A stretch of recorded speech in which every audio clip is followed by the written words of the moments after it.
चैत्र नवरात्र की शुरुआत 30 मार्च से हो रही है। नवरात्रि के दौरान आर्थिक तंगी, कर्ज की समस्या, मनोकामना पूर्ति, बुरी नजर से बचाव के लिए किए गए उपाय कारगर साबित हो सकते हैं। साल 2025 में चैत्र नवरात्र की शुरुआत 30 मार्च रविवार से हो रही है। हिंदू धर्म में नवरात्रि का बहुत महत्व है।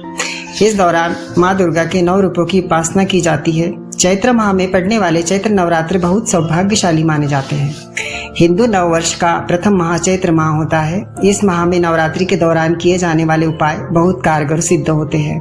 अगर आप लंबे समय से पैसों की तंगी के कारण परेशान हैं या पैसा आपके हाथ में नहीं टिकता है, तो चैत्र नवरात्र के दौरान लौंग का उपाय आप कर सकते हैं।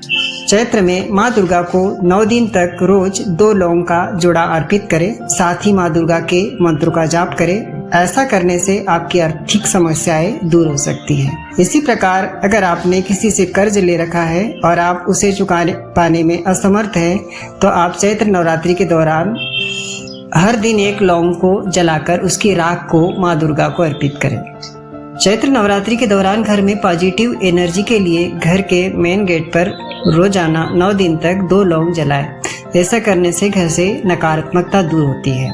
अगर आप किसी मनोकामना की पूर्ति करना चाहते हैं, तो नवरात्रि में रोज अपने हाथ में 1 लौंग लेकर माँ का मंत्र जप कर उनको अर्पित करें। चैत्र नवरात्रि माँ दुर्गा के 9 स्वरूपों की पूजा के लिए समर्पित है। यह 9 दिन का पर्व है। आपको बता दें कि चैत्र नवरात्रि से हिंदू नववर्ष की शुरुआत होती है।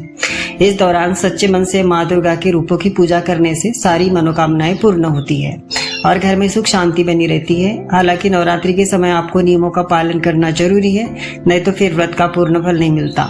नवरात्रि के समय आपको तामसिक भोजन का सेवन नहीं करना चाहिए। इसके अलावा शराब, तंबाकू और मांसाहारी चीजें घर में नहीं लाना चाहिए। साथ ही नवरात्रि के दौरान व्रती लोगों को नाखून, बाल और दाढ़ी काटने से बचना चाहिए। 9 दिन तक खाने में सरसों और तिल का सेवन नहीं करना चाहिए। व्रत के दौरान सेंधा नमक का सेवन करें। इसके अलावा आप 9 दिन के व्रत में आपको चमड़े से बनी चीजों का इस्तेमाल नहीं करना चाहिए। साथ ही नवरात्रि के दौरान काले रंग के कपड़े नहीं पहनना चाहिए। किसी से झूठ और अपशब्द न बोले और किसी का अपमान न करें। इसके अलावा व्रत के समय किसी रिश्तेदार और दोस्तों की हार रुकने से बचना चाहिए। नवरात्रि के समय घर की साफ सफाई का विशेष ध्यान रखें। नवरात्रि के दौरान आप सुबह शाम घर में माँ दुर्गा की आरती करें। हर साल चैत्र नवरात्रि शुक्ल पक्षी प्रतिपदा तिथि को बनाई जाती है। इस साल यह नवरात्रि 30 मार्च दिन रविवार से शुरू हो रही है, जिसका समापन 6 अप्रैल को होगा। प्रतिपदा तिथि की शुरुआत 29 मार्च को शाम 4:27 से होगी और समापन 30 मार्च दोपहर 12:49 पर होगा। 30 मार्च को कलश स्थापना मुहूर्त सुबह 6:13 से सुबह 10:22 तक रहेगा। नवरात्रि के पर्व का लोगों को बेसब्री से इंतजार रहता है और ये 9 दिन माँ दुर्गा के अलग अलग रूपों को समर्पित है। इस दौरान माँ दुर्गा की विधि पूर्वक पूजा करने का विधान है। धार्मिक मान्यता है कि चैत्र नवरात्र के दौरान उपासना और व्रत करने से माँ दुर्गा की कृपा से मनचाहा वरदान प्राप्त होता है। इस दौरान कई तरह के उपाय भी किए जाते हैं, जिससे वास्तु दोष उपाय भी शामिल है। वास्तु शास्त्र के अनुसार वास्तु दोष की वजह से व्यक्ति को जीवन में कई तरह की समस्या का सामना करना पड़ता है। ऐसे में हम जानते हैं कि चैत्र नवरात्र में इन वास्तु दोषों को किस प्रकार दूर किया जा सकता है। वास्तु दोष को दूर करने के लिए चैत्र नवरात्र में पूजा अर्चना करने के लिए माँ दुर्गा की प्रतिमा घर लाए।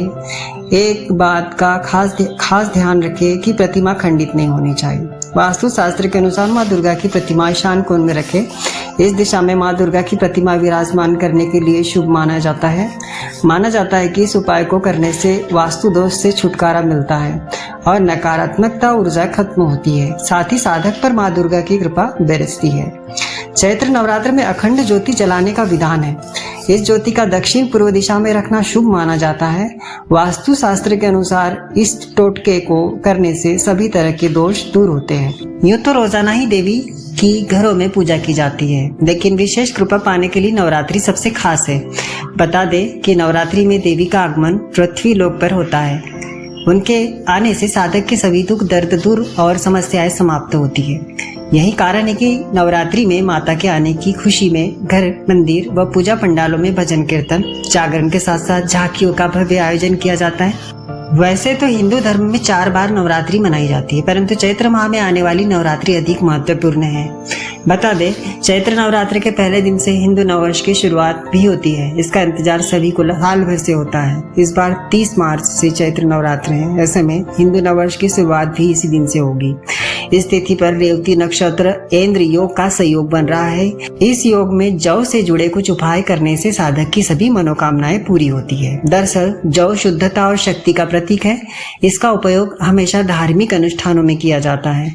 ऐसे में नवरात्रि में इसके उपाय साधक के लिए कल्याणकारी हो सकते हैं। तो हम जानते हैं कि किस प्रकार हम जौ के उपाय से हमारी समस्याओं को दूर कर सकते हैं। धार्मिक मान्यताओं के अनुसार नवरात्रि के दिन में आप एक छोटे से तांबे के थाल में जौ के कुछ दानों को रख ले। इसके बाद उन्हें पूजा स्थल पर रखें और अगले दिन इन जौ को पक्षियों को डाल दे। मान्यता है कि ऐसा करने से साधक को धन लाभ की प्राप्ति होती है। ज्योतिषियों के मुताबिक जौ और नारियल, तिल, दुर्वा, कोयला, कच्चा दूध जल में प्रवाहित कर दे। इससे जातक को राहु के प्रभाव से मुक्ति प्राप्त होती है। वहीं जौ को कबूतर को खिलाने से भी राहु केतु के प्रभाव से बचा जा सकता है। आप एक मुट्ठी जौ को लाल रंग के वस्त्र में बांध ले और इसे बेड़ के नीचे रख दे। इसके बाद अगली सुबह इसे जरूरतमंद को दान में दे दें। इस उपाय से कर्ज संबंधी समस्याएं दूर होती है। कार्यों में आ रही बाधाओं को दूर करने के लिए आप बगीचे में जौ के बीज को बो दे। इसके बाद रोजाना इसे पानी दे। कहते हैं कि इस उपाय को करने से कार्य में मनचाही तरक्की हमको प्राप्त होती है। ज्योतिष मान्यताओं के अनुसार जौ सबसे शुद्ध अनाजों में से एक है और इसे देवताओं को अर्पित किया जाता है। ऐसे में आप नवरात्रि के दिनों में जौ का हवन कर सकते हैं। इससे घर से सभी नकारात्मक ऊर्जा का समापन व सकारात्मकता का आगमन होता है।